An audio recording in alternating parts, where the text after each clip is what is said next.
السلام عليكم شباب، شلونكم؟ شو اخباركم؟ ان شاء الله بخير. وياكم مهندس عاصم. اليوم راح اشرح عن قبولات المهني بالجامعات. انا نزلت فيديوهات اثنين عن الجامعات التقنيه والجامعات العراقيه الكبار، لكن هذا الفيديو ان شاء الله راح يكون اوضح وشامل. اوكي. طبعا بعد هذا الفيديو راح ينزل فيديو عن معدلات الجامعه التكنولوجيه مال العام. اوكي، فانتظروا بالفيديو الجاي. نجي آلية قبولكم للجامعة المهني بالجامعات العراقية الكبار. بداية، هاي أهم نقطة، مو تجي تكتب لي بالتعليقات أستاذ أنا أنقبل وين هيك قسم هيك اختصاصي. كل من ينقبل على أقسام المناظرة إلى شنو قسم مناظرة، يعني أنت فرضا قسمك إلكترون تمام بالمهني، أو خلينا نقول سيارات بالمهني، شنو يناظرك؟ ميكانيك وتوابع الميكانيك. أوكي، مو تجي أنت ميكانيك ها أروح أطب حياتي أجهزة طبية وهاي السوالف، ماكو هيك ملاعب. تمام. فالاقسام المناظره مو تكتب بالتعليقات استاذ فلان قسم شنو يقبلني، انا ما راح اجاوبك. اوكي. قناه بالوصف ما فتحت عندك بالوصف، يعني بالرابط وكذا ما عرفت، راسلني. يوزري مال تليجرام موجود ومال انستغرام هو نفسه موجود بالوصف، راسلني وادز لك القناه وتشوف الاقسام المناظره مالتك. اوكي، مو تطب لي وتقول لي ها استاذ شنو هاي، موجود القناه وانت تفتهم الموضوع شنو، موضوع سهل. قلنا على اقسام المناظره مو بكيفك تروح. شغله قبولكم بالجامعات الكبار. شنو نقصد بالجامعات الكبار؟ اللي مثلا تكنولوجية، مستنصرية، بغداد، نهرين. هسه بغداد كلهن قامانية قبلا، بصرة، ذن يعني كلهن الكبار. اوكي. قبولكم يكون مسائي فقط.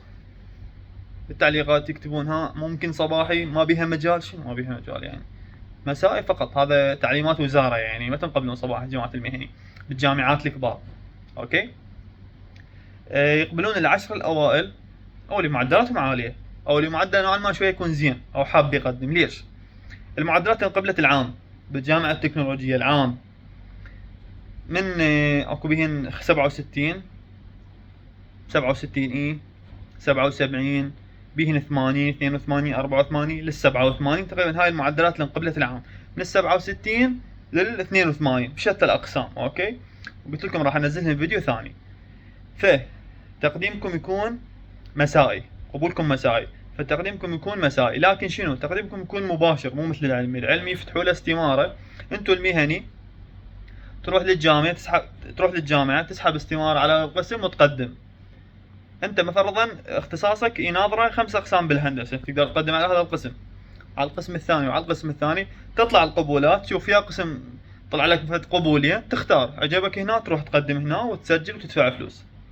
ذاك مجرد يعني ما تروح 10 ايام هيك اصلا راح يلغي قبولك. ورا 10 ايام او 15 يوم المي راح يسجل بالمساوي بعد قبوله، هذا يلغون قبوله. تمام. ويسحبون المقاعد الثانيه. مثلا اكو بيهم مقدمين، هذا ما جاي يسجل قابل، يظنون يعني هم يبون فلوس. جيبوا الطلاب اللي مقدمه خلينا نقبلهم، راح ينطوهم فلوس. عرفتوا الفكره؟ فانت تقدم 70، 77، 80، 66، 67، قدم وانت وحظك على الخطه مال القبول. شوف ايش قد المعدل هاي السنه. انتهينا هسه، هاي جامعة التكنولوجيا انتهت. لا حد يجي يقول لي انا قبل صباحي، ماكو صباحي، مهني فقط مسائي. نجي للجامعات التقنية. الاوائل بالجامعات التقنية نشروا الاوائل. مو واحد يسالني استاذ انا هيك معدلي اول لا مو، ليش ما ادري انا؟ روح اسال الاعدادية مالتك، التربية مالتك، وانت تعرف. اوكي. الاوائل انطوهم كودات. تمام. هذا الكود راح ينفتح له رابط بالجامعة التقنية. اوكي، يقدم العشرة الاوائل اللي عنده كود راح يقدر يقدم على هذا الرابط، كانما شلون الرمز السري او هيك شيء. يقدم على الجامعة التقنية، ينقبل بها صباحي ومجاني ما يدفع اي فلوس. اللي مو اول واللي ما عنده كود وراد يقدم على التقنية، فعنده المسائي وعنده الموازي. المسائي يقبل معدلات ناصعة عادي، يعني ستينات، سبعينات. اوكي، المسائي يعني عادي. اما الموازي، الموازي يقبل شوية اقل من المعدل. يعني مثلا هاي الهندسة تقنية معدلها قبلت 80. اوكي، وانت معدلك 77. بالهندسة يضيفوا لك 4 درجات، يعني شو حيصير معدلك؟ حيصير معدلك 81. فتقدم موازي تنقبل لان هي قابلة 80. مو مثلا واحد معدله 70 ويقدم على هندسة معدلها 80 ويريد موازي، مين راح يجيبوا لك هاي ال10 درجات؟ هو مثلا موازي هذا قبل 80 وانت 75 او انت 77. فرضا هم رايدين ايش قد بهاي؟ رايدين 20 موازي، هو قبولهم 10% او 15% جماعة الموازي، مو اكثر يعني. تمام. فاللي 79 راح يقبلوه، 79.5 هذا قريب، 78 78.5 77.9.8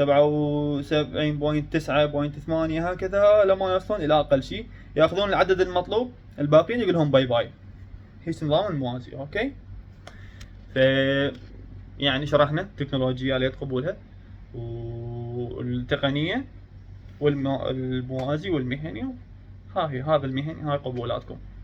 واللي ما ينقبل لا هيك ولا هيك فالمعاهد موجودة ايضا. آلية قبول المعاهد ما اعرف، تقديم مباشر الكتروني، صراحة ما عندي علم عليه. فان شاء الله استفادت من الفيديو. انتظروا الفيديو الثاني اللي راح ينزل عن المعدلات.